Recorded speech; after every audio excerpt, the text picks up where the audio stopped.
Good evening. We bring you the latest in the world of sports. I'm Paulo Del Rosario. We give you the conversations you want to hear from your favorite icons and athletes. I'm G. Herbacho.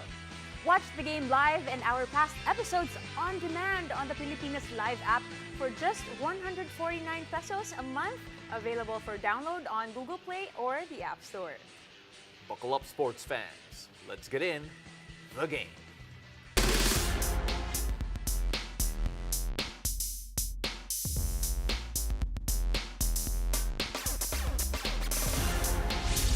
If there was a slogan, words to live by, or a motto for the women's basketball tournament of the UAAP, it should be expect the unexpected.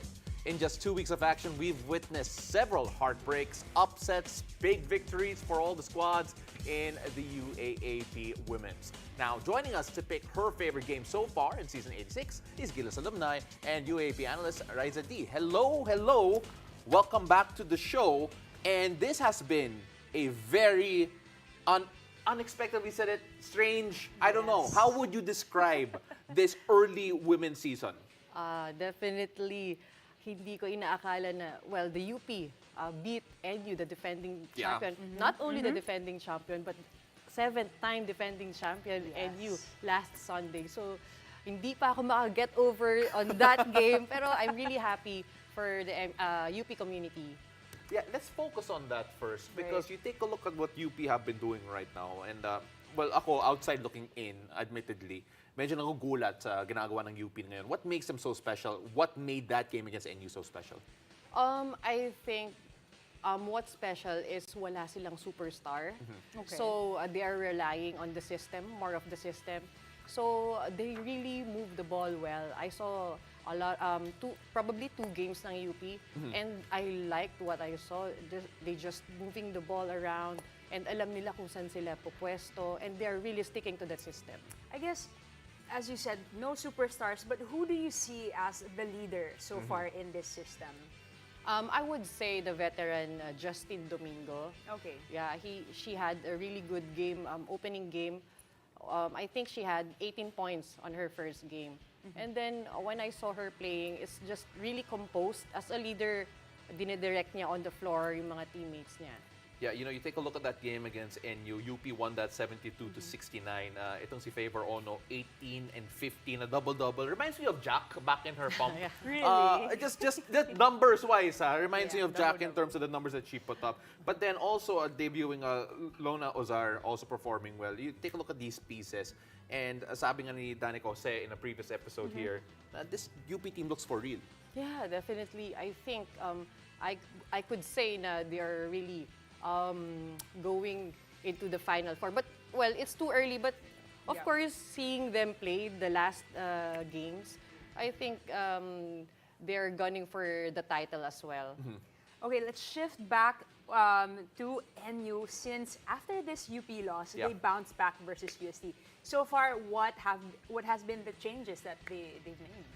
Well, number 1, Coach Aris de Maunahan unlocked the player who is Steph Berberabe. Yeah. I think last game, sinet out niya si Berberabe.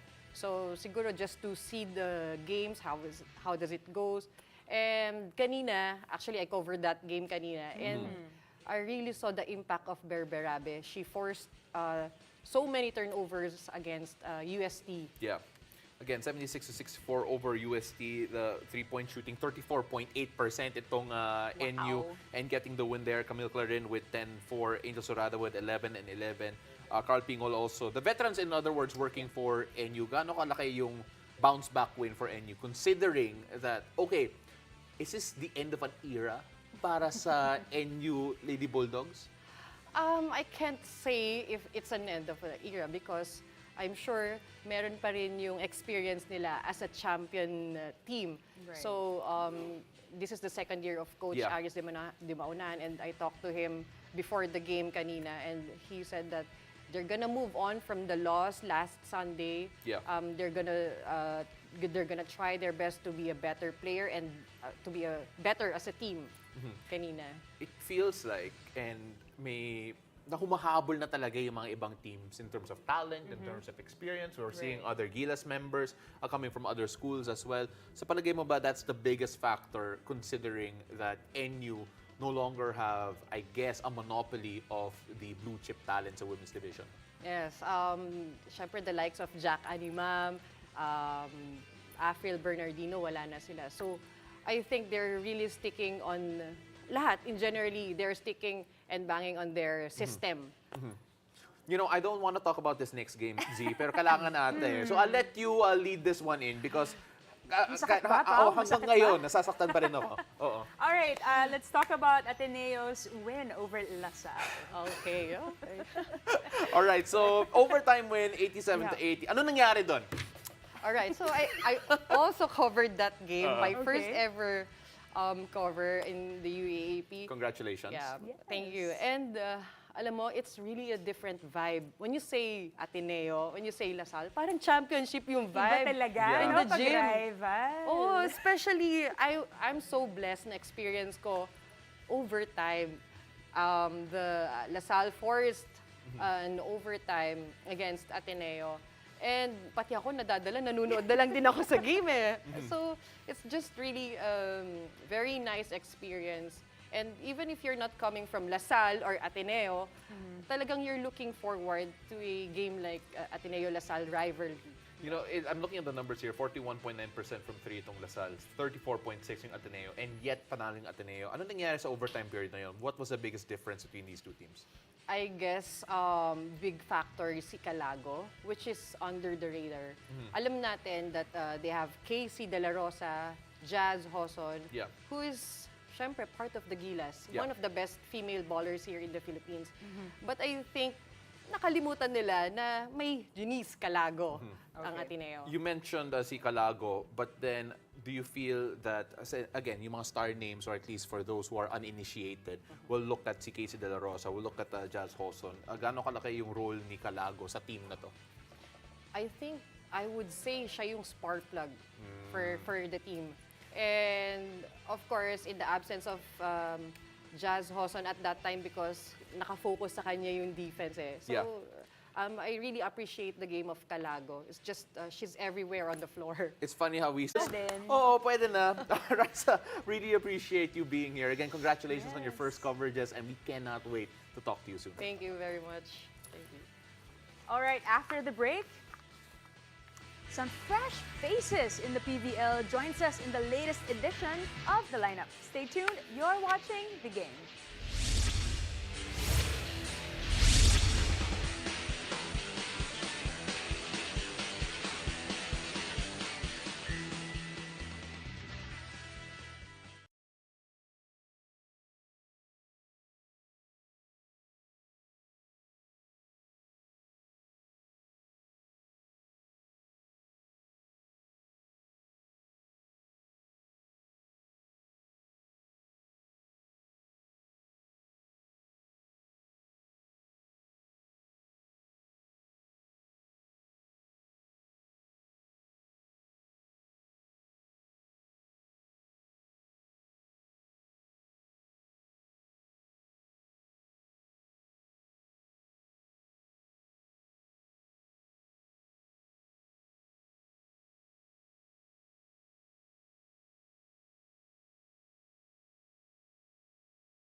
Welcome back to the game. We are now counting down the days until the PVL All-Filipino Conference returns. We caught up with Vanie Gandler, Ysa Jimenez, and Fifi Sharma as they shared their new experiences in the heart of volleyball for our latest episode of The Lineup.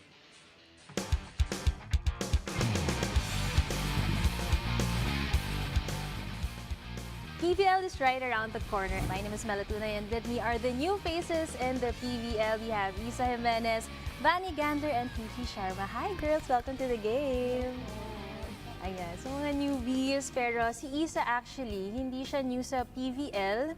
Previously, she was lined up sa PLDT but as a reserve player. But she really didn't get the chance to see action. So ngayon, may bagong team na aabangan nyo rin kasing bago ng ni Ysa sa PVL, the Galleries Tower High Risers.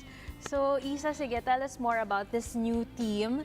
And siguro yung baon mo na lang from PLDT, kahit di ka namin nakita in action, pero you trained with them. Ano yung baon mo going to your new team?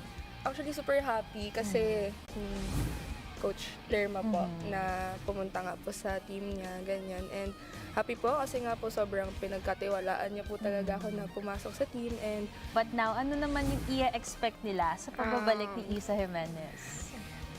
ano na lang, ready ka. Nagtataray! medyo maikli talaga yung preparation namin kasi parang last minute lang talaga pumasok yung team namin. Tapos parang 2 weeks mahigit pa lang kami nagte-training, ganun. Pero tatry naman namin yung best namin para manalo pa rin, ganun. Yun lang. Well, last minute but nonetheless kaabang-abang. Pero ito naman, si Vanie naman, this is your second conference with the Signal HD Spikers, di ba? Yes.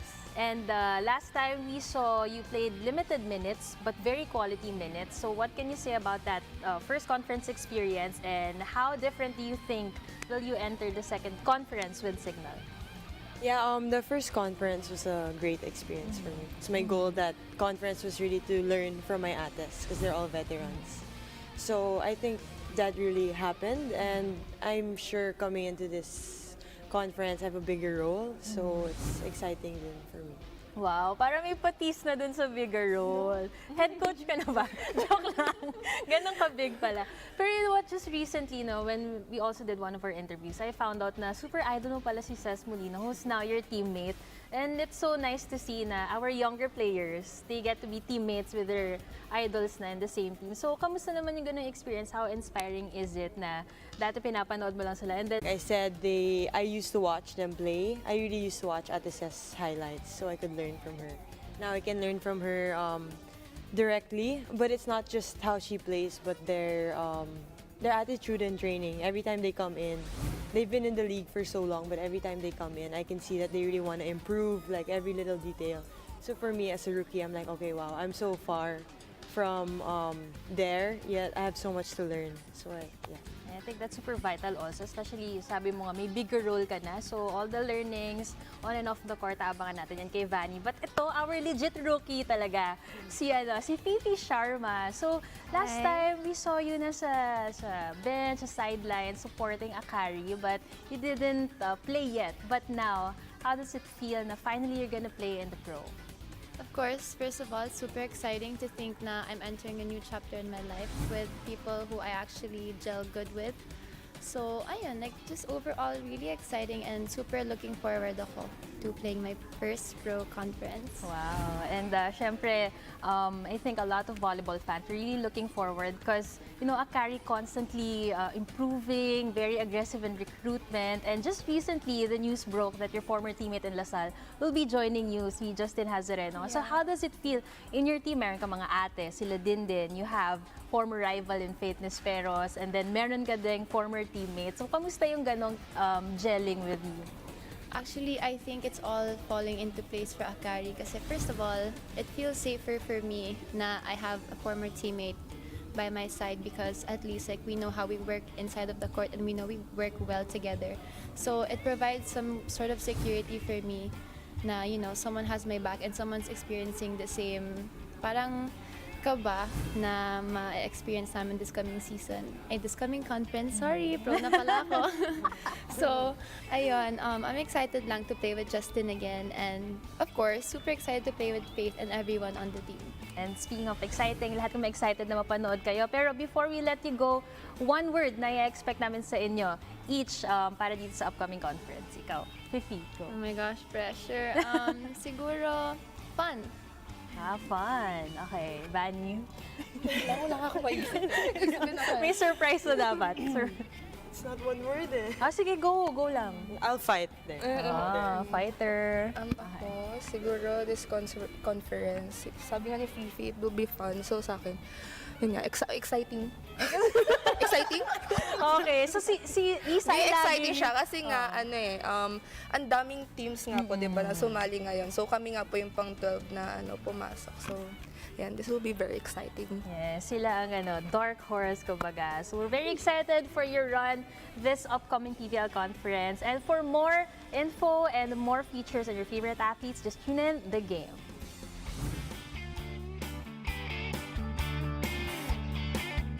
That's Melatuna on the lineup with Ysa Jimenez, Vanie Gandler, and Fifi Sharma. Now we have more sports stories after the break. Stay tuned.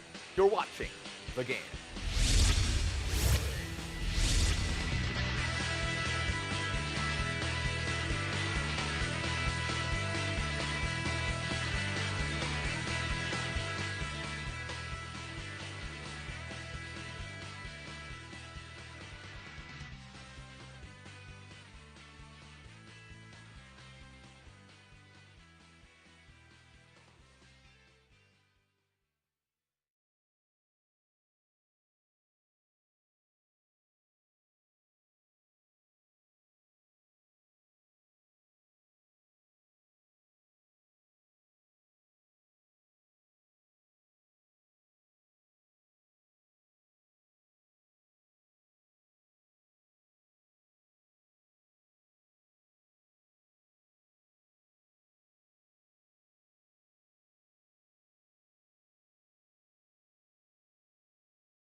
Welcome back. You're still watching The Game. The Asian Games has concluded, but the stories of our amazing athletes will surely continue to inspire and live on.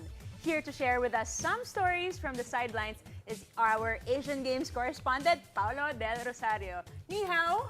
Talaga? Wait, sorry ha. Live in the may studio. segment pala ako dito. Okay.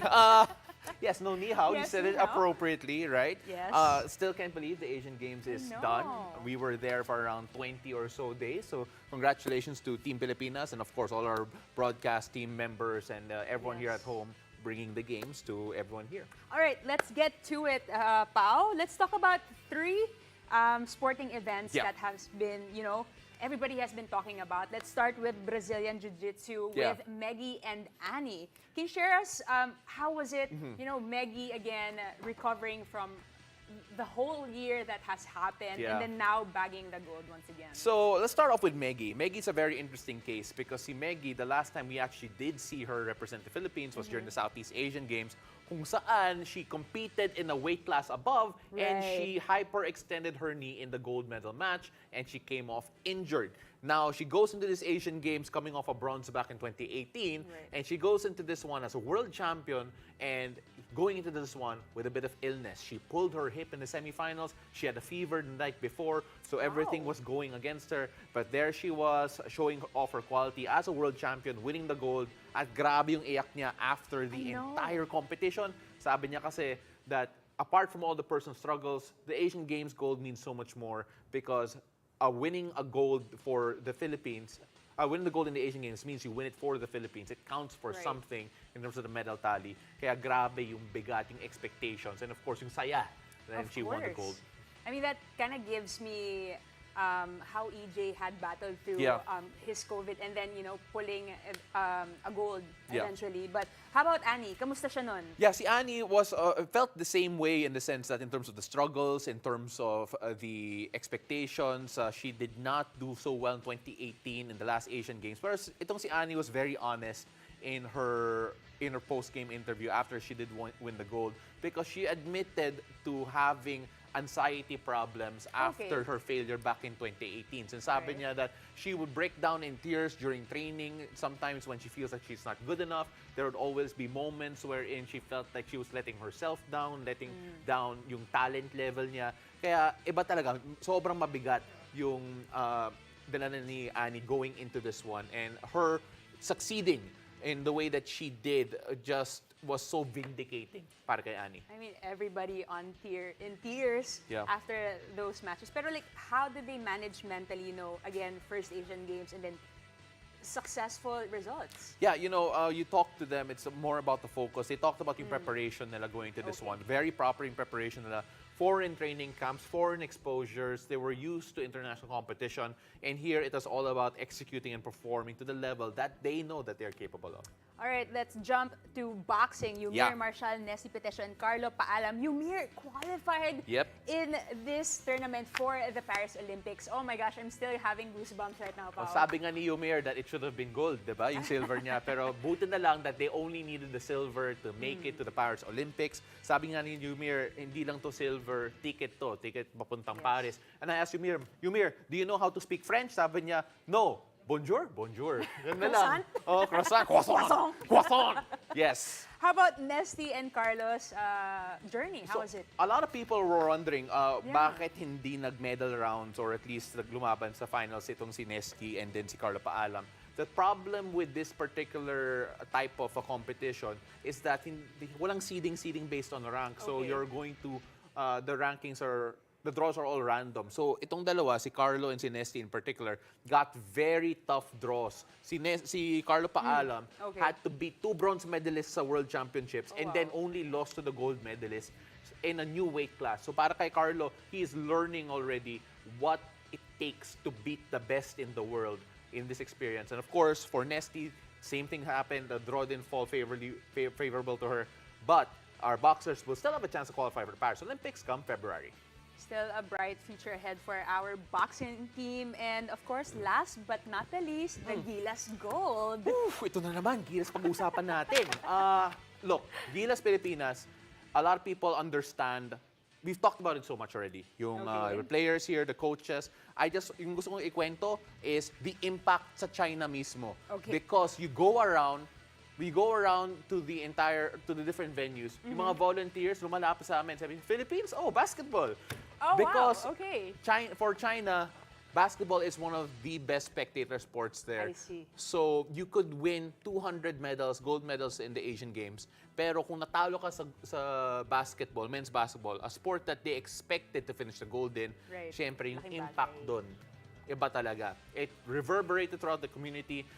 People were talking about the game days after at the in the Asian Games. That's how big it was, how impactful that game in particular was in China on the ground.